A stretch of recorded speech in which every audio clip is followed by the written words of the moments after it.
हज़रत मसीह मौऊद अलैहिस्सलाम ने सूद लेने की ममानियत पर जोर देते हुए सूद की रकम को सिर्फ इशात इस्लाम पर खर्च करने की इजाज़त दी है। ठीक है, इससे मुअय्यन क्या मुराद है?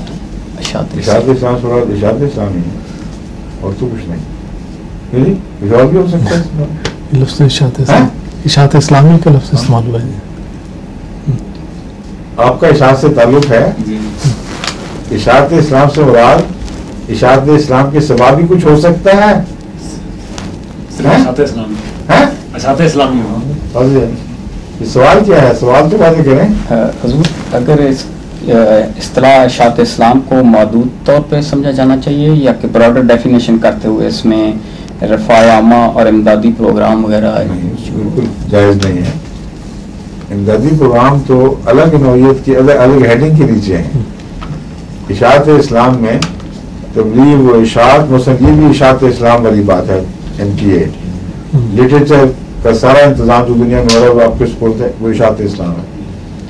मगर ये कि जी इससे फिर दूसरे रफ़ाही काम इस किस्म के काम शुरू कर दिए जाएं, ये इशात इस्लाम के अंदर नहीं आते, इस्लाम के अंदर आते हैं।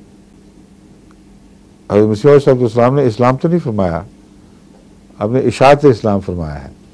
इसलिए उतना ही करेंगे जितना हुजूर ने फरमाया या समझा, और वही समझ दुरुस्त है जो मसीह इस्लाम की समझ थी। ठीक है, अच्छा जी, अब वक्त ख़त्म हो चुका है। अब आपका सवाल तो नहीं कोई रहा ना? हाँ, खुदा हाफ़िज़, अस्सलाम वालेकुम, फ़ी अमान अल्लाह।